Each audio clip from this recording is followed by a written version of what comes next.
señoras y señores. A continuación se dirige a ustedes el señor Presidente de la República, doctor Gustavo Petro Urrego.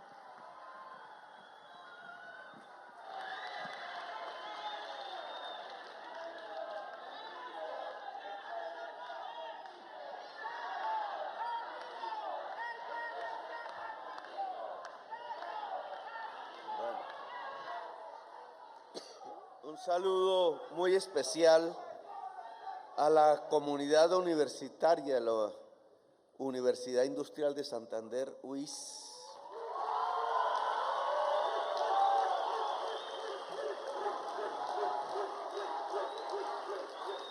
Rector de la Universidad Industrial de Santander, Hernán Porras Díaz, ministras, ministros, directores y funcionarios del Gobierno Nacional, congresistas de la República aquí presentes, alcaldes municipales, diputados departamentales, sector gremial, sindical, empresarial y de salud del departamento de Santander, gabinete departamental y municipal, grupo de música y danzas de la UIS, medios de comunicación en general, a todas y todos los aquí presentes.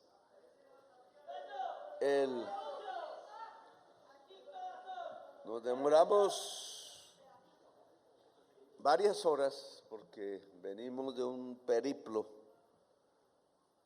inaugurando hechos que yo creo que tienen que ver con temas fundamentales del país.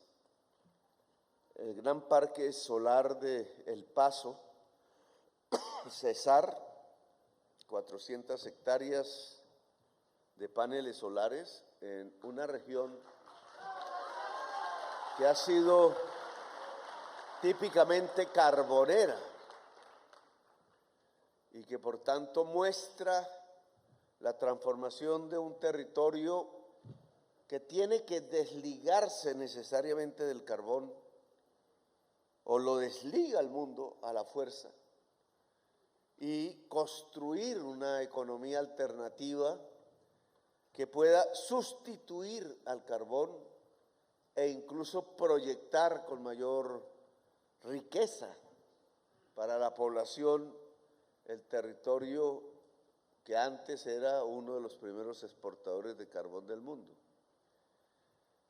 Mientras inaugurábamos los paneles, pasaba el tren del carbón precisamente por allí mismo, como en una paradoja, mostrándonos casi al mismo tiempo dos mundos. Un mundo moribundo y un mundo nuevo. Quienes hemos enarbolado la bandera de las economías limpias, de la economía descarbonizada, estamos enarbolando una transformación del mundo. Decía en esa reunión que la idea de cambiar el mundo se volvió hoy indispensable. Es un imperativo categórico. Si no cambiamos el mundo, ese mundo fósil va a acabar con la vida de toda la humanidad. Son las tensiones que hoy se viven en todo el planeta. Quizás Gaza es el primer campanazo que nos muestra la primera actitud del mundo fósil, de su poder, de sus finanzas, tratando de impedir la transformación de la humanidad en pos del mundo fósil de la codicia y la humanidad de la vida. Codicia y vida, decíamos también en el siguiente evento que fue aquí en Málaga, hablando del páramo del Almorzadero, cómo se empieza a enfrentar la mercancía y la vida, de manera que traduce casi con una batalla final de la humanidad. O es la codicia y la muerte, o es la humanidad y la vida. Y ahí nos toca tomar partido. El partido de la vida o el partido de la muerte. E indudablemente este gobierno del cambio está por el partido de la vida.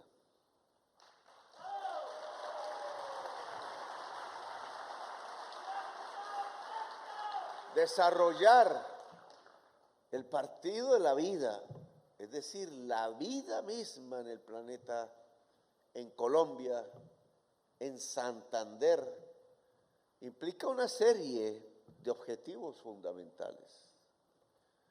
Son las condiciones básicas y materiales de la existencia lo que hay que defender. Casi que pareciera de perogrullo, pero hoy el enfoque central de la política presupuestal y económica tiene que ver con cómo mantener los fundamentos esenciales de la vida en el territorio. Aquí se puso en cuestión uno de esos pilares, preferir el oro al agua. Son dos contabilidades diferentes, claro. Si se mide en dólares, es el oro. Si se mide en vidas humanas, es el agua. Son dos contabilidades que se enfrentan hoy. Si la economía es fósil o la economía es descarbonizada. Economía fósil versus economía descarbonizada. Alguien aquí experto en economía política podría preguntar con sapiencia si la economía descarbonizada implica un cambio de relaciones de producción. Casi nunca se hacen esas preguntas y ya quizás ningún periodista pudiera entendérnosla. Pero los cambios reales de la economía tienen que ver con las relaciones sociales de producción. La economía fósil, y le he pedido al rector una transformación, por tanto, porque la UIS fue pionera de la ingeniería de esa economía fósil, ha implicado un motor depredador en crecimiento, una energía mortal que cada día asume más prender el motor de la acumulación del capital en todo el planeta, formando una especie de hoguera en forma de huracán que va devorando cada vez más rápido la existencia en el planeta. Ya no es un problema, como se decía antaño, de contradicción entre patronos y obreros. Es una contradicción hoy entre el capital y la vida, la mercancía y la existencia, lo que nos va demandando a ver otro tipo de sociedad si queremos que nuestros hijos y nuestros nietos puedan vivir aquí, ojalá con la misma forma con que nosotros vivimos nuestra existencia en el planeta. Porque si uno proyecta la crisis climática hacia adelante, un gran paradigma de la modernidad se desploma, la idea del progreso. Se creó durante los últimos 5 siglos la creencia en cada uno de nosotros que nuestra vida iba a ser cada día mejor y que por tanto la vida de nuestros hijos sería mejor que la nuestra y la de nuestros nietos mejor que la de nuestros hijos. Se creó una especie de altar a la idea del progreso que hoy se desmorona completamente, que es un cambio del paradigma de la modernidad, difícil de soportar. Nos está trayendo fascismos, nos está trayendo dictaduras, nos está trayendo locos en el poder, nos está trayendo muerte, nos está trayendo algo ante nuestros propios ojos que ninguna mamá del mundo debería soportar en silencio, ni ningún ser humano digno. el que se esté bombardeando y matando premeditadamente por hombres y con mucho dinero los cuerpos de 15,000 niños bebés en Palestina.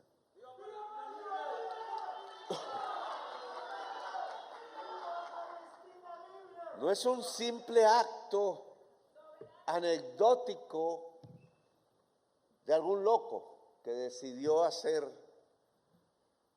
de Palestina una hoguera candente donde se consumen los seres humanos.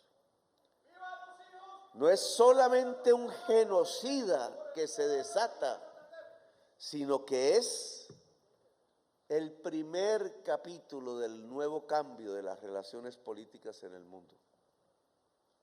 Por algo casi todos los pueblos del sur, con algunas excepciones, en mi opinión tontas, votan unánimemente contra el genocidio, mientras los países que se abanderaban ellos de la democracia, de los valores de la libertad, de la igualdad y la fraternidad, como rezaba la consigna de la Revolución Francesa, votan aislados a favor del genocidio. Ahora la bandera de la libertad, la fraternidad y la igualdad está en Sudáfrica. Hay que decirlo con algo de orgullo. Está también en Colombia, que decidió contra viento y marea, como nos criticaron en ese día, que estábamos en el partido del mal, dijeron. Me sacaron en la carátula de la revista fatídica como un títere de Irán, como si me hubiera inscrito en las corrientes fundamentalistas del islamismo que alcancé a estudiar en Bélgica. Y no, simplemente estamos inscritos y se nos reconoce en el mundo. Antes no aparecía esa palabra. Estamos inscritos simplemente en la corriente de la dignidad humana.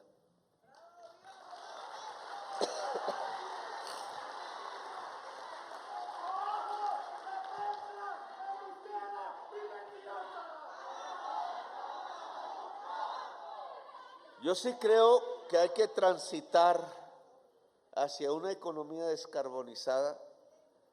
Tenemos ventajas en ello. Tenemos mucho sol, mucho viento, mucha agua aún.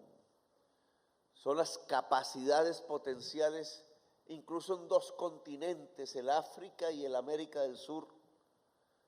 Nos decían qué hacíamos en África, los racistas de siempre, mirando a África por encima del hombro, porque son pueblos negros. Y resulta que América del Sur y África son las dos grandes potencias para generar las energías limpias que el mundo necesita, que la humanidad necesita para vivir. Le hemos planteado al norte un pacto, una nueva realidad, una forma de salirse de la violencia, de la barbarie a la que va, del fascismo, que sus propios pueblos temerosos votan, aislando a Europa de lo que fuera el faro de las luces. Es que ahora se trata de hacer un pacto mundial. El pacto mundial ya no es cómo nos extraen la materia prima, nos depredan, nos dejan los huecos y ellos se vuelven ricos. Ahora es al revés. Ellos tienen las chimeneas que están matando al mundo, generando CO2 por doquier, cambiando la química de la atmósfera, y nosotros tenemos las esponjas. Nosotros tenemos la capacidad de reemplazar esa energía fósil mortal por energías limpias. Y yo creo que ahí está nuestro camino, planteado universalmente y planteado localmente. Por eso la inauguración de la gran granja solar, la más grande hasta ahora en Colombia, es una demostración de lo que queremos hacer, pero ya no en el discurso, sino en la práctica. Ahí hay varios caminos y discusiones.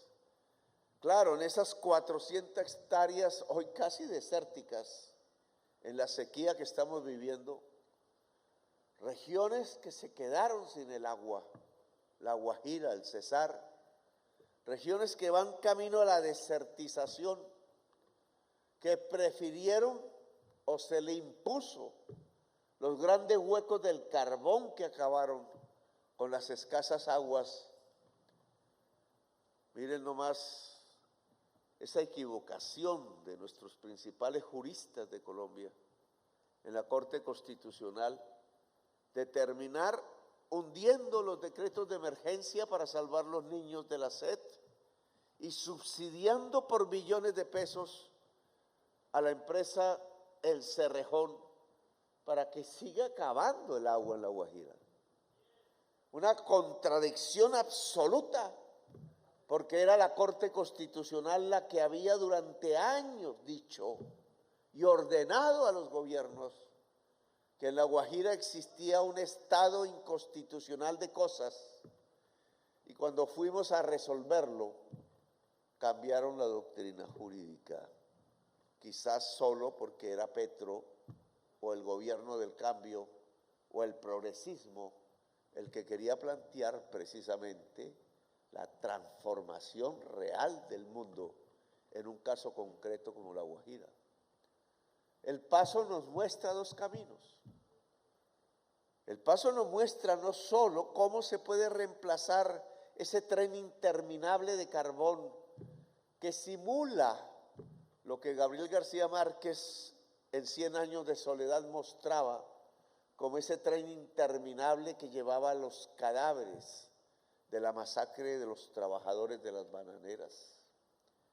Ahora lleva cadáveres, pero esos cadáveres se encuentran a lo largo y ancho del mundo, cuando el material carbonífero que transporta interminablemente el tren se convierte en el peor veneno de la humanidad, que es el CO2 que se arroja a la atmósfera.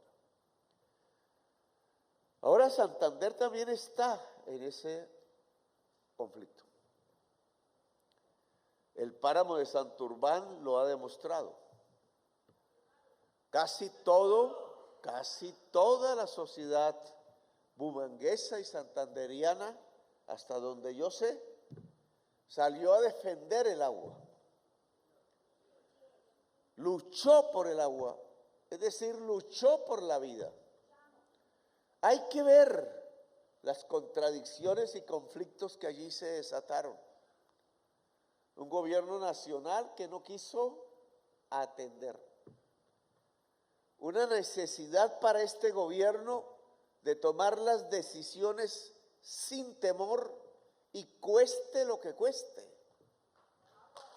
Y es que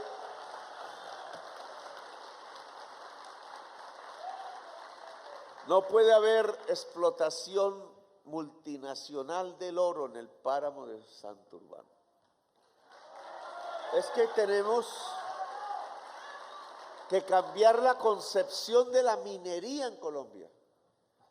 A mí me tocó como joven parlamentario hace años, en el 2000, el debate del Código Minero que proponía Andrés Pastrana y que se volvió ley contra nuestra oposición. Allí ya anunciábamos muchas fuerzas, no solo de izquierda, sino de todos los partidos, que el Código Minero nos llevaba a un mundo de titulación loca, entregando todo el territorio nacional a las multinacionales, casi que concentrados en lo que se llaman los hidrocarburos. Era el inicio de un modelo que nos cambió el café por el carbón y el petróleo. Ese mundo nos hizo cambiar como sociedad. Ya no eran los campesinos algo conservadores, luchando con el arado, con el asadón en las pendientes, orgullosos a pasar del sacrificio porque le entregaban a la humanidad calidad a través de su trabajo. Ahí había una cultura del trabajo, una cultura del cuidado de la familia, una especie de cultura del trabajador que se sentía orgulloso de entregar lo mejor al mundo. ¿Qué diferencia hay entre ese momento que fue muy conservador y el momento actual en donde lo que estamos entregando son venenos a la humanidad? Las hijas del campesino cafetero se transformaron a través de ese cambio de modelo en las donadoras de dólares, vendiendo sus cuerpos en las plazas de mercado de mujeres de las grandes ciudades de Europa y de Estados Unidos. Es un cambio radical de la sociedad excelsa, de la calidad y del trabajo, pasamos hacia la sociedad decadente, que nos ha llevado a enormes burbujas de violencia, matándonos entre nosotros mismos. La codicia que se ha desatado no nos ha permitido ver que cuando una sociedad se mata a sí misma, simplemente está desapareciendo, no está progresando, se está aniquilando. Hoy tenemos una oportunidad y es allí donde tiene valor la organización popular, la organización obrera, la organización sobre todo de las mujeres y de las juventudes, la organización de una sociedad que tiene que cambiar su propia economía. El paso César nos muestra cómo se cambia una economía por otra. Allí hay una falla. Quien hace la granja solar es una gran empresa extranjera. Nosotros no le decimos que no, ayudamos porque al final es un aporte desde el punto de vista vital. Pero es que ese mismo sol que cae ahí, esas mismas tecnologías que no son complicadas desde el punto de vista tecnológico, las puede hacer una casa, una familia campesina, un municipio, una vereda organizada, una comunidad que llamamos comunidad energética. Así pueden cambiar las relaciones sociales de producción. Es que la generación eléctrica, que es uno de los pilares del desarrollo económico, ya no sería de 6, podría ser de millones. Una democratización de los medios de producción en el caso de la generación eléctrica. Y yo creo que Santander nos puede ayudar muchísimo en esto. A través de la UIS,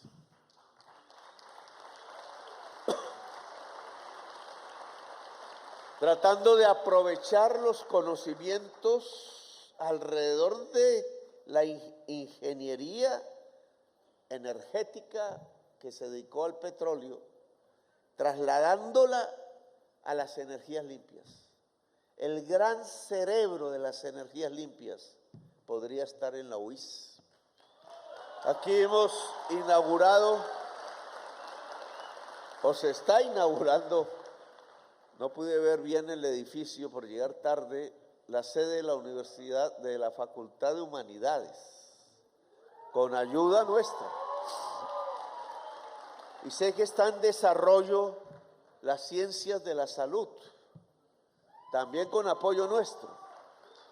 Y la ministra de Educación, que no sé si alcanzó a llegar, tiene pues la gran tarea de expandir la infraestructura de la educación pública, hacer gratuita la educación superior y al expandir la infraestructura de hace tiempos congelada de la educación pública superior en Colombia, de llevarla a los colegios porque se puede, para generalizar aún más ese nivel que se supone y por eso se llama superior de educación, para llevarla al territorio que no ha tenido una universidad y en donde el joven realmente se debate ante los caminos que lo van llevando es a la violencia o a dejar la región, cuando no hay la oportunidad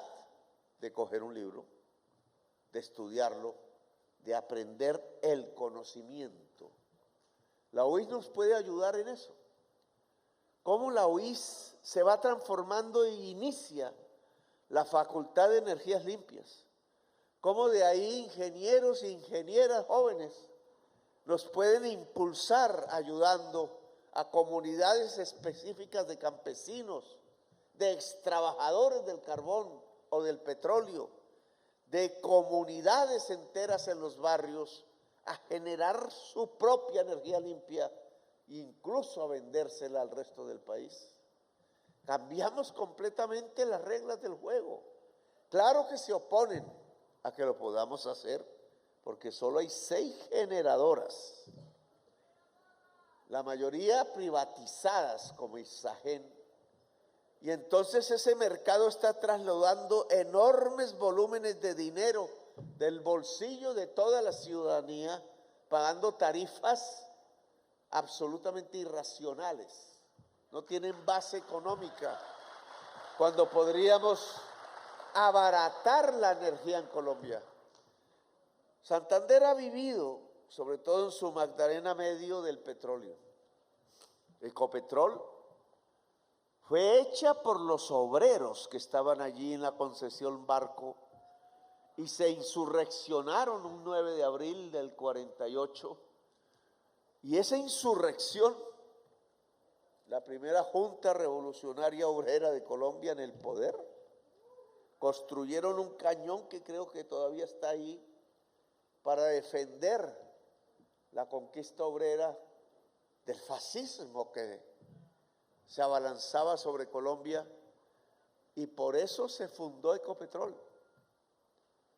Son esos trabajadores su origen. Hoy tienen muchas dudas, incluso de este gobierno, porque este gobierno dice que el mundo del petróleo es moribundo. Y claro, su gran triunfo empieza a tambalear. Pero se puede llenar de seguridad si la gerencia actual de Ecopetrol democratizara la empresa. No esa jerarquía en donde ingenieros de altos salarios, altísimos, muchas veces no son ingenieros sino políticos, ordeñan la empresa y han llegado hasta el extremo de usar el dinero público y el recurso público para construir el paramilitarismo que llenó de sangre el Magdalena Medio en Colombia. Eso tiene que cambiar. A mí me parece que las estructuras obreras de Ecopetrol deberían alzar la voz para tener más capacidad de decisión sobre la empresa, pero tendrían que también tener la claridad de que la empresa, como acaba de decidir la empresa de petróleo más grande del mundo, Aramco de Arabia Saudita, tiene que transitar hacia las energías limpias. Y tiene que lograr entonces que el Magdalena Medio, en lugar de empobrecerse porque se acaba el mundo del petróleo, nunca fue rico por el petróleo. Apenas se usó su territorio, se depredó, pero la riqueza nunca quedó en el Magdalena Medio colombiano. Ahora es el tiempo que allí podamos forjar el centro de las energías limpias de Colombia. Ese es un reto que le dejo a la UIS a través del rector y aquí de las bases del estudiantado que se ha hecho presente. Nosotros estamos dispuestos a ayudar financieramente con todo el proceso.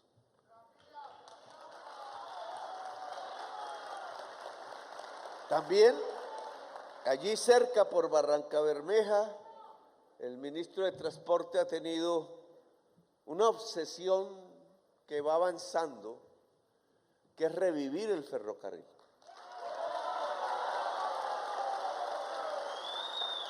Desde el extremo sur de Santander hasta el extremo norte de Santander, por el Magdalena Medio, pasan ya los trenes cada vez con mayor frecuencia. Lo único que le he pedido al ministro es que no sean locomotoras diésel, sino que sean locomotoras eléctricas, porque la modernidad, desde una concepción de la vida, empieza a mostrarse en Santander. Claro que es el agua de Santurbán, claro que es la energía limpia ahora, hecha por Ecopetrol. Ecopetrol se nos está quedando en la posibilidad que este gobierno propuso en su gobierno, en su programa, de hacer hidrógeno verde. Ahí en la UIS hay un equipo de investigación, me lo han mostrado, que llaman hidrógeno verde cuántico. Me costó trabajo entender.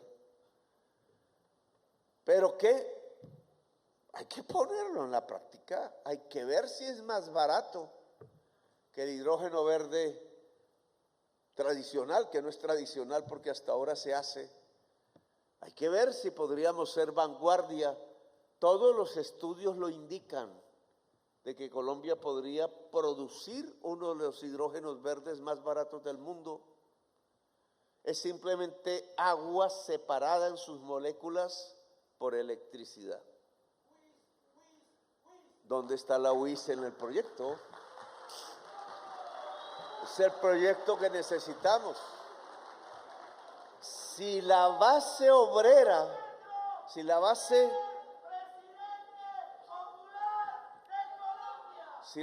obrera de la USO, de todos los trabajadores y trabajadoras de Ecopetrol, pudieran identificar que el camino para hacer una Ecopetrol más grande es el hidrógeno verde, no es la extracción de petróleo, que sería la empresa mucho más rica si fuera una gran exportadora de hidrógeno verde. Si pudiéramos juntar la fuerza obrera tras ese objetivo, nosotros indudablemente abriríamos a los comités obreros de Ecopetrol el espacio de las decisiones en la empresa. Es difícil, pero se puede. Ahí tenemos ya en la Junta Directiva de Ecopetrol a Edwin Palma, que fue presidente de la USO y ahora viceministro de Trabajo del Gobierno del Cambio. Está que decide si ser senador o mantenerse en la Junta de Ecopetrol. Le hemos pedido a Roa que transite de la gerencia tradicional, jerárquica, hacia una gerencia obrera.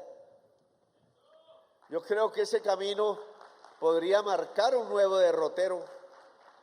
Claro que la Fiscalía, la Procuraduría quisieran atravesarse. Ya habían hasta anunciado el apresamiento de Roa, habían anunciado el apresamiento del presidente del sindicato de los maestros, habían anunciado el arrestamiento del presidente de Colombia Humana, solo con el objetivo de poder trasladar un proceso contra el presidente que habla aquí, con la intención de tumbarlo. Todavía se burlan de que eso es un golpe de Estado. Y aún se mantiene la amenaza. La verdad, el gobierno no está de acuerdo con que la Fiscalía se haya entregado a personas de dudosa reputación, vinculación, al parecer por las investigaciones de la prensa, con el gran crimen organizado, pues no permiten manejar la fiscalía. La prensa de la oposición viene diciendo que es que estamos presionando a la Corte Suprema. Nosotros lo que estamos presionando es que aparezca la decencia e impida que el principal órgano investigador de Colombia termine en manos de los poderes criminales más grandes del país. ¿Qué clase de Colombia vamos a tener así? Claro que yo sé, lo intuía. Lo intuía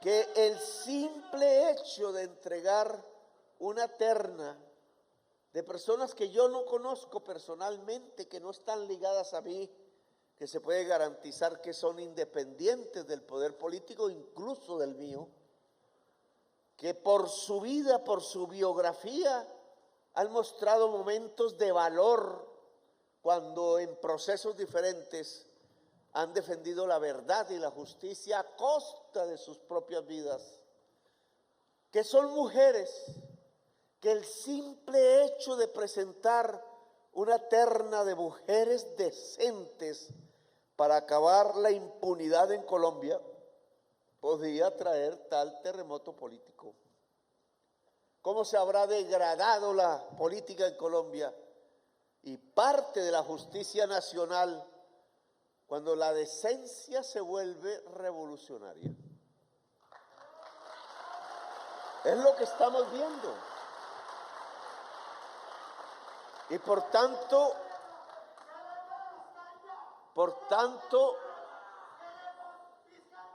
si queremos o si nos van a tumbar, como dicen, pues que valga la pena, que se hagan las transformaciones más profundas posibles. Hay que acelerar el paso. Por eso el paso de transformar Ecopetrol en empresa de energías limpias, con ayuda de mayor poder de los trabajadores al interior de la empresa. Luigi Echeverry tiembla cuando yo digo esto,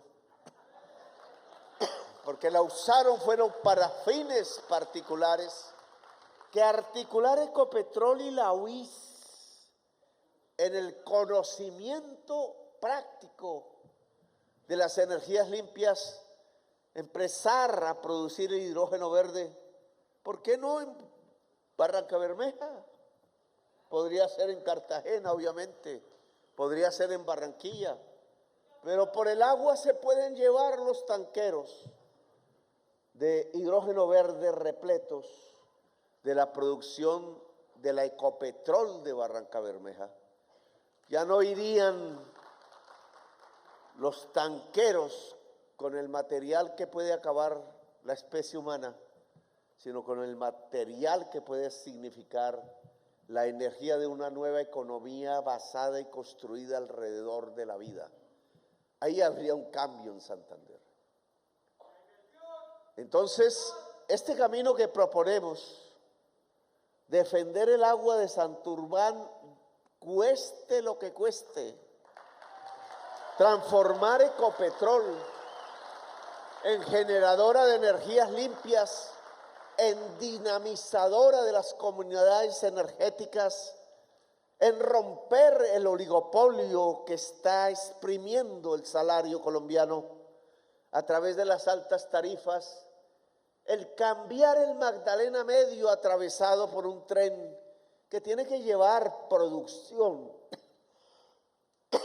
porque si no se quiebra, y producción significa que los campos dejen de estar desocupados, como son los campos de todo el Magdalena Medio, donde cuando al pasar por las noches no hay ni una luz, porque los campesinos que allí habitaban fueron desplazados a la fuerza o murieron en las masacres, transformar este mundo de Santander, su pensamiento, su conocimiento, expandiendo la universidad pública, expandiendo la energía limpia, expandiendo el poder de la gente que trabaja, expandiendo el conocimiento de la universidad pública, es lo que ya estamos haciendo. No es ya en este momento un discurso. Lo era en la campaña electoral. Hay que decir que me derrotaron en Santander y bastante. Pero el discurso